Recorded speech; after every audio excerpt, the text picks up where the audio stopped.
और आर्टिकल लिखने वाली महिला वो है जो 1922 में कांग्रेस की अध्यक्षता रही थी, जिनका नाम था एनी बेसेंट। उन्होंने गांधी जी की मोपला, उस पर जो हेडिंग दी है, जो अपेंडिक्स 3 है, उसकी हेडिंग है मोपला एगोनी, और पूरी गांधी की धज्जियां। दोस्तों, पुष्पेन जी ने ऐसा क्यों कहा कि धर्म और मजहब अलग अलग हैं, और मोपला के बारे में उन्होंने क्या बताया, इसलिए ये जानने के लिए ये वीडियो अंत तक देखिएगा। और अगर अच्छा लगे तो इस वीडियो को लाइक, शेयर और सब्सक्राइब ज़रूर करिएगा। तो चलिए वीडियो शुरू करते हैं। मुझे लगता सारे धर्म बराबर हैं। अब धर्म और मजहब को कंफ्यूज कर दिया गया आपने। धर्म कोई पूजा पद्धति को नहीं कहते हैं। इंग्लिश के शब्द रिलीजन का उर्दू में अर्थ होता है मजहब, और हिंदी में होता है पंथ। लेकिन हमें धर्म समझाया गया। धर्म हमारी संस्कृति में, हमारे इतिहास में ड्यूटी को कहते हैं। एक पत्रकार का क्या धर्म है, साथ कहे अपनी अपनी ड्यूटी होती है, उसे हमारे यहाँ धर्म कहते हैं। इसलिए कंफ्यूजन कब हुआ? इसी धर्म की वजह से आपको याद होगा 2002 में गुजरात में जब इस्लामिक आतंकवादियों ने अपना बदसूरत चेहरा दिखाया तो वो दंगे हुए। उस दंगों के बाद में इस देश में मोदी के खिलाफ बाकायदा कैंपेन चली, और उस वक्त के भारत के प्रधानमंत्री अटल बिहारी वाजपेयी जब गुजरात गए तो आपने क्लिप देखी होगी, वो बहुत चली थी। अटल बिहारी वाजपेयी ने मोदी जी से ये कहा कि आप राष्ट्र धर्म का पालन करें, यही कहा था। तो उन्होंने कहा राष्ट्र धर्म का पालन कर रहा हूं मैं। तो पूरे देश को ये लगा कि मोदी जो है मतलब कोई ऐसा काम कर रहा है जो बड़ा गलत काम कर रहा है। उस राष्ट्र धर्म को, राज्य धर्म को नहीं समझ पाए। धर्म का मतलब लोगों ने उल्टा निकाल लिया। लेकिन राष्ट्र धर्म क्या था? गोली चलाई गई, दंगाइयों को रोका गया, उसमें कोई कुल मिलाकर के 700-800 लोग मरे, उसमें 350 पुलिस की गोली से हिंदू मरे। पुलिस की गोली से तो फिर 100% मुस्लिम मरने चाहिए थे। अगर ऐसी बात थी तो ये झूठ क्यों चलाया गया? इसलिए शब्दों का जब सही मतलब नहीं होता तो उसका अनर्थ होता है। इसलिए सारे धर्म बराबर नहीं हैं। धर्म एक ही है जो सत्य सनातन है, और जो इस संसार की, इस यूनिवर्स की, इस ब्रह्मांड की, इस कायनात की उत्पत्ति के साथ चला है ये। लेकिन मज़हब की कोई किताब होती है, मज़हब का कोई पैगंबर होता है, कोई प्रॉफिट होता है। चाहे 1400 साल पहले कोई मज़हब पैदा हुआ हो, चाहे 2000 साल पहले हुआ हो। और अकबर ने भी एक मज़हब चलाया था, दीन इलाही चलाया था, वो समाप्त हो गया। तो ये प्रकृति का नियम है, जो पैदा हुआ है वो मरेगा। वो आज मरे, 100 साल बाद मरे, 10,000 साल मरे। इसलिए जो कुछ आप पूरी दुनिया में देख रहे हैं कि आप फ्रांस में भी गला काट रहे हैं, ऑस्ट्रेलिया में भी मार रहे हैं, श्रीलंका के अंदर भी चर्च में घुस के मार रहे हैं, आप मानव बम बना करके लोगों की हत्याएं कर रहे हैं, ये किसी की समाप्ति की तरफ बढ़ता हुए कदम है। इसलिए सारे धर्म बराबर नहीं है। एक पत्रकार की हैसियत में कह रहा हूँ, एक आम आदमी की हैसियत में कह रहा हूँ। इसीलिए सच्चाई को सच्चाई में रखें। सेकुलर शब्द का अर्थ, सेकुलर शब्द की जो इंटरप्रिटेशन दी गई, सेकुलर शब्द का जो ट्रांसलेशन किया गया, वो एलएम सिंघवी साहब ने साफ कह दिया था कि सेकुलर शब्द का हिंदी ट्रांसलेशन धर्मनिरपेक्ष नहीं हो सकता। क्योंकि राजा अगर धर्मनिरपेक्ष हो गया तो अनार्की फैल जाएगी, क्योंकि वो अपने धर्म ड्यूटी नहीं करेगा फिर तो हमारे यहाँ तो गलत काम हुए ना। तो हम क्या कहते हैं कि हमारा राजा धर्मनिरपेक्ष होना चाहिए। अरे भाई, राजा को धर्मनिरपेक्ष नहीं होना चाहिए, राजा का धर्म होना चाहिए, राजा का मजहब नहीं होना चाहिए। तो हमारी सनातन संस्कृति के अंदर राजा का हमेशा धर्म होता था। लेकिन आप जब धर्म के मतलब ही गलत निकालेंगे तो आपको लगेगा अरे राजा तो बड़ा हिंदूवादी था, बड़ा कम्युनल था। राजा का प्रजा के प्रति क्या धर्म है, राजा का आम आदमी के प्रति क्या धर्म है, बिजनेस के क्या नेम है, वो था। तो ऐसी छोटी छोटी चीज़ें हैं जो आपको नहीं पता। जैसे आज मोपला को 100 साल हो गए।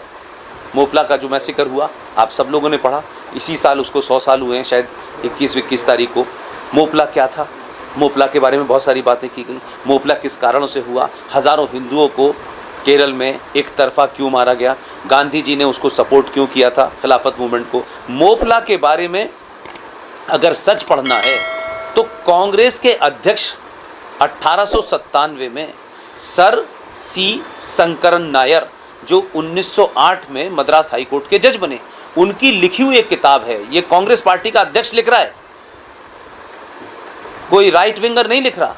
उनकी किताब का नाम है गांधी एंड अनार्की। उस किताब के पेज नंबर 132 के ऊपर चैप्टर 3 में उसमें एक आर्टिकल लिखा, और आर्टिकल लिखने वाली महिला वो है जो 1922 में कांग्रेस की अध्यक्षता रही थी, जिनका नाम था एनी बेसेंट। उन्होंने गांधी जी की मोपला, उस पर जो हेडिंग दी है, जो अपेंडिक्स 3 है, उसकी हेडिंग है मोपला एगोनी, और पूरी गांधी की धज्जियां उड़ा दी हैं, कांग्रेस की धज्जियां उड़ा दी हैं। एक कांग्रेस का एक्स प्रेसिडेंट किताब लिखता है, दूसरा कांग्रेस का एक्स प्रेसिडेंट उसमें चैप्टर लिखता है। लिखने वाला कांग्रेसी, चैप्टर लिखने वाला कांग्रेसी और विदेशी। वो कहें तो चुप्पी, कोई और गांधी पे सवाल हो तो कहे कि ये गॉडसे के लोग आ गए, गॉडसे के लोग। तो क्या एनी बेसेंट गॉडसे की थी? क्या संसीकरण में गॉडसे से कोई तो ऐसे हजारों झूठ आपको बोले गए हैं, और आपको एक नींद की गोली दे दी गई है जिसका नाम है सेकुलरिज्म। लेकिन ये दुनिया का पहला ऐसा देश है कि जो समान नागरिक अधिकार की बात कर रहा है, कोई हिंदू राष्ट्र की बात नहीं कर रहा। ये नहीं कर रहा कि हिंदुओं को अलग से दो, कहता हमारे साथ समान व्यवहार करो। इसका मतलब है कि इस देश में 70 सालों में तथाकथित अल्पसंख्यकों, तथाकथित माइनॉरिटी को इतने राइट दे दिए गए हैं कि आज बहुसंख्यक समाज उन राइट से महरूम हो गया है। उन राइट से उसके पास ताकत चली गई है, तो वो सोच रहा है कि हमें तो राइट मिल ही नहीं रहे। बहुसंख्यक समाज का मतलब ये नहीं होता कि सब करोड़पति हैं। वो गिनती में ज्यादा होंगे, लेकिन गरीबी इसमें भी है, भुखमरी इसमें भी है, बेरोजगारी इसमें भी है। लेकिन आप माइनॉरिटी कमीशन बना करके भारत के संविधान को धत्ता बताते हुए, भारत के संविधान को रौंदते हुए आपने मुसलमानों को करोड़ों रुपए की इमदाद बांटी।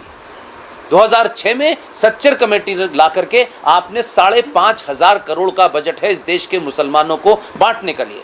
पूरे देश के हर विद्यालय में मुसलमान पढ़ेगा, हर यूनिवर्सिटी में मुसलमान पढ़ेगा। लेकिन उसके बावजूद भी धारा 30 दे करके आपने क्यों मुसलमानों के लिए अलग से कहा कि ये अपने मजहब की तालीम देने के लिए अलग से भी स्कूल खोल सकते हैं? आपने तो भारत का जो संविधान था उसको समाप्त कर दिया। उसमें जो भाव 2014 में जो कहा गया है आर्टिकल 14, उसको तो आपने इरोड कर दिया।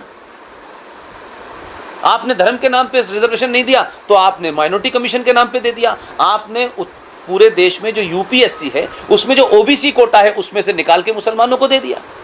मुसलमानों के खिलाफ, जब ये देश बराबर है, जब इस देश में हर विश्वविद्यालय के अंदर हिंदू, मुस्लिम, सिख, ईसाई, पारसी सब पढ़ सकते हैं, सब कंपटीशन में बैठ सकते हैं, सब आईएएस में आ सकते हैं, सब पीसीएस, तो फिर ये विशेष प्रावधान क्यों किया आपने? और वो प्रावधान का नंगा नाच ऐसा हो रहा है कि आज इस देश के अंदर आप रोक नहीं पा रहे। फखरुद्दीन बन रहा है जो जज बैठ करके कहता है कि तुमने मारा क्यों नहीं, मैं तो अगर होता तो मैं होता तो गोली मार देता, और तू डरता क्यों है कि मैं तो तेरा भाई जज बना बैठा हूं, मैं तुझे बचा लेता। तो जब इस मानसिकता से होगा, उन्हीं ताकतों को मजबूत किया जा रहा है जो इस देश के संविधान को तार तार कर रहे हैं, जो इस संविधान की जो मूल भावना है उसको तार तार कर रहे हैं, जो इस देश में इस्लामिक आतंकवादियों को बचाने के लिए 100 150 साल लड़ रहे हैं। तो उनसे और हमारा भाईचारा कैसे हो सकता है? जिन्होंने हमारे मस्जिद तोड़ी, जिन्होंने हमारे मंदिर तोड़े हैं, उनसे हमारा भाईचारा कैसे हो सकता है?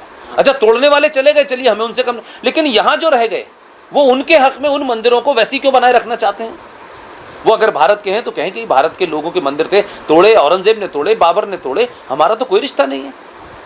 आज उनको अपनी पुरानी स्थापना करने का, वो एक एक मंदिर के लिए लड़ेंगे क्यों? क्या भारत के मुसलमानों ने काशी में नंदी के सामने जो कचरा रखा हुआ है मस्जिद का, वो इन्होंने रखा है? वो तो कोई दूसरा आदमी रख के गया था ना। ये उसको क्यों प्रोटेक्ट कर रहे हैं? गलत कह रहा हूं मैं? दोस्तों, अगर ये वीडियो आपको अच्छी लगी हो और ये जानकारी आपको ऐसी लगी हो कि आप औरों के साथ साझा कर सकते हैं, तो इसे लाइक और शेयर ज़रूर करें। और हाँ, सब्सक्राइब की घंटी ज़रूर बजाएं। धन्यवाद।